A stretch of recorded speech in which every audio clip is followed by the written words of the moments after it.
하나님, 오늘 욥기서 25장을 통하여 하나님의 계획과 하나님의 인도하심, 믿음을 가지는 귀한 시간이 되게 하여 주시옵소서.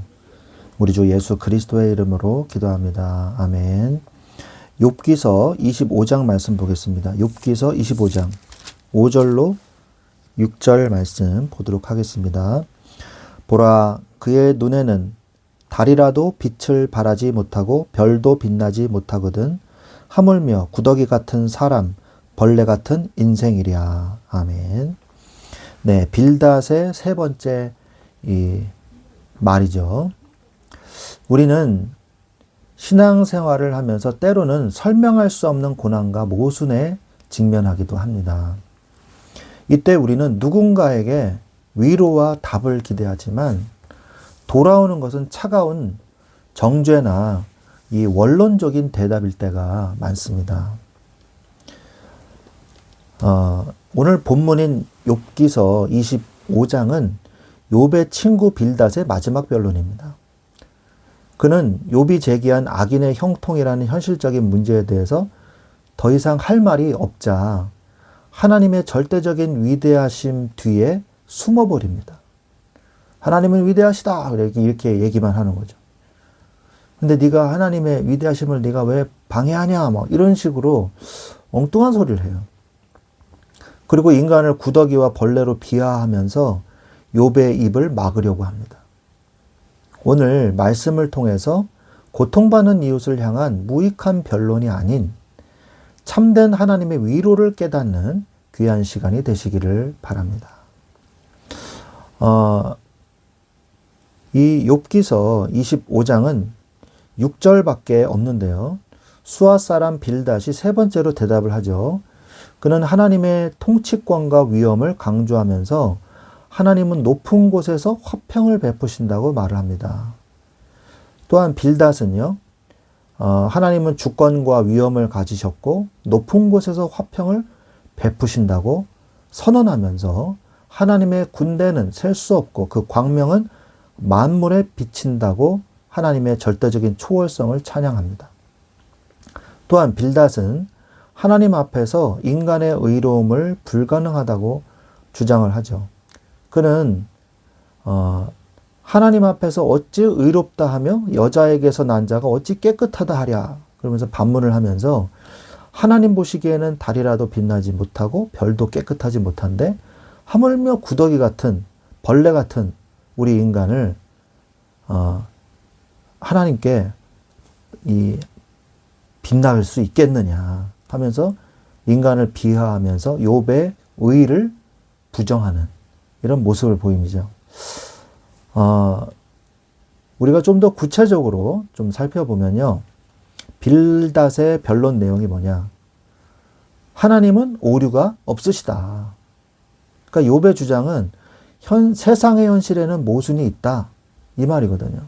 욥은 앞선 24장에서 악인들이 떵떵거리며 살고 가난한 자들은 수탈당하는 그런 현실을 지적을 했습니다. 그런데 또한 그는 하나님이 통치하시는 세상에 왜 이런 부조리가 존재하는지 하나님께 물었거든요.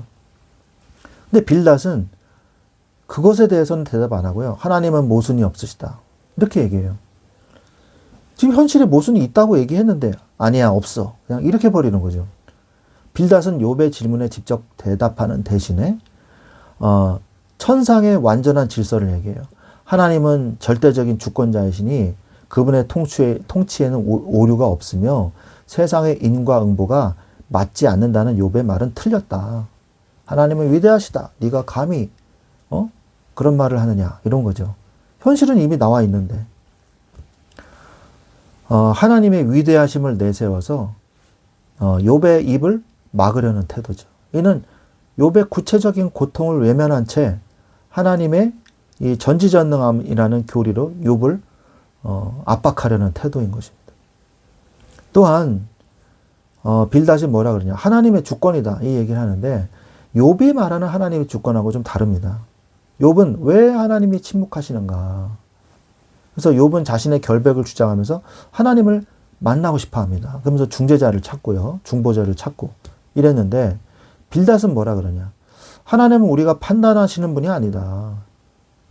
그래서 빌닷은 하나님의 군대와 광명의 위대함을 언급하면서 감히 인간이 하나님의 침묵이나 통치 방식에 대해서 의문을 제기해서는 안 된다. 그 입 다물라. 이거죠.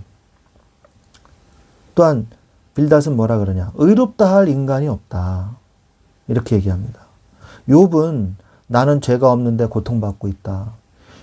이 얘기를 하는 거거든요.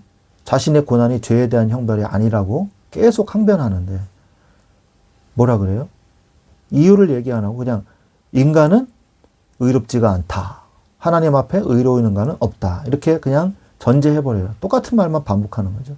빌닷은 인간의 태생적으로 부정함으로 욥이 아무리 결백을 주장해도 하나님 앞에서는 죄인일 뿐이니까 불평하지 말고 잠자코 있으라고 그냥 그 입 다물라 이렇게 말하고 있을 뿐이죠. 근데 빌닷은 어떤 모순을 가지고 있냐. 빌닷의 핑계는요. 헛된 핑계에 불과해요. 왜냐? 이 장 자체가 6절에 불과해요. 극도로 짧은 변론을 해요. 앞에는 그렇게 길게 하더니 더 이상 논쟁을 이어가지 못하는 거예요. 욥기서 25장은 6절밖에 되지 않아서 아주 짧은 내용인데 이는 빌닷이 욥의 논리, 악인의 형통을 반박할 만한 미천이 다 떨어진 거예요. 욥을 또한 입막음하려 했습니다. 할 말이 없어진 빌닷은요. 논쟁을 마무리하기 위해 가장 강력한 주제인 하나님의 거룩성을 꺼내서 욥을 침묵시키려 했어요. 또한 하나님의 초월성만 강조했습니다. 하나님의 침묵에 대해서 말하지는 않고 위대하심만 강조한 거예요. 하나님이 왜 침묵하시냐? 아니다. 하나님은 위대하시다. 하나님한테 감히 네가 따질 것이냐?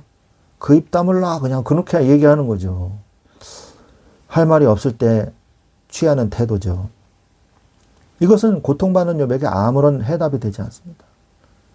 하나님의 높으심만 강조할 뿐 고통받는 자와 함께 하시는 하나님의 자비는 외면하고 있죠.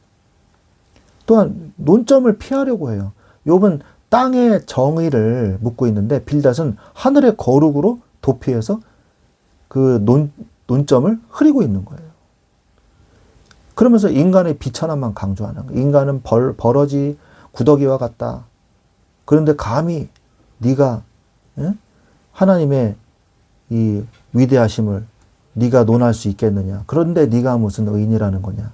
욥은 계속 이 욥이 불평하는 자세 자체가 틀렸다고 계속 얘기하는 거예요. 어디서 감히 하나님한테 따지냐. 하나님은 위대하시다. 너는 벌레고 하나님은 위대하시다. 네가 말하는 것 자체가 잘못된 거다. 이 자체를 부정해버리니 뭐 무슨 변론을 할 수 있겠습니까? 우리는 이 무익한 인간의 핑계를 보면서 인간의 문제는 인간의 논리로 풀 수 없다는 사실을 우리는 깨닫게 됩니다. 인간의 논리가 맞아도요. 인간의 문제에 적용할 수가 없어요. 빌닷의 말, 하나님은 위대하고 인간은 죄인이다. 이게 이제 핵심인데 그러한 것은 이 빌닷의 말은요. 틀린 말은 아니죠. 하나님은 위대하시다. 이게 왜 틀린 말이에요? 그러나 옳은 말이 때로는 사람을 죽이는 칼이 됩니다. 고난의 현장에서 차가운 논리보다 따뜻한 긍휼이 필요한 거죠. 논점을 놓친 거예요. 결국 창조주 하나님께 나가야 돼요. 우리 인간은. 인간의 지혜로는 욥의 고난을 해석할 수가 없어요. 오직 하나님만이 답을 주실 수 있습니다. 그래서 욥이 하나님께 자꾸 나아가는 거잖아요. 그 친구들의 쓸데없는 말이 아니라.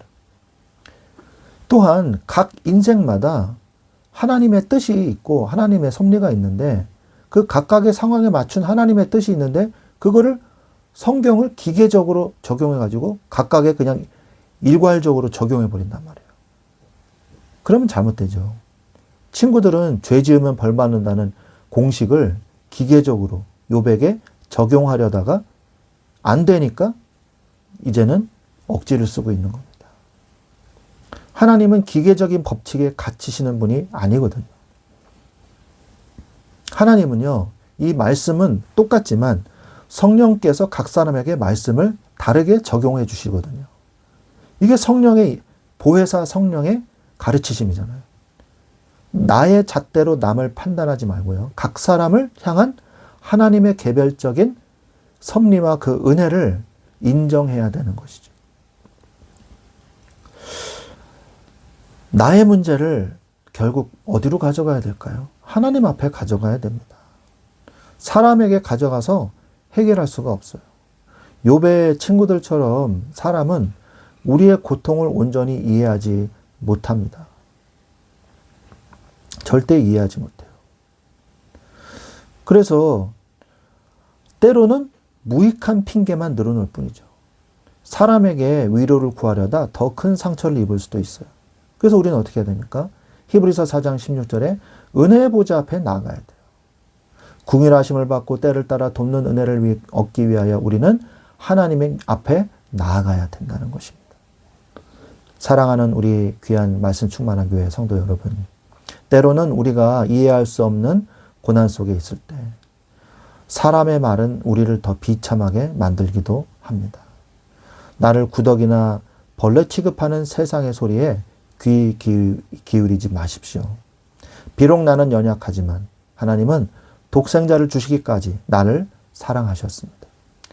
결국 우리는 하나님 앞에서 나의 문제를 꺼내놓고 하나님께로부터만 해답을 받아야 돼요. 하나님 앞으로 나아가십시오. 2026년도 한 해 사람의 무익한 변론이 아니라 나의 아픔을 아시고 가장 선한 길로 인도하시는 살아계신 하나님만 바라보며 승리하시기를 우리 주 예수 그리스도의 이름으로 축원드립니다. 아멘.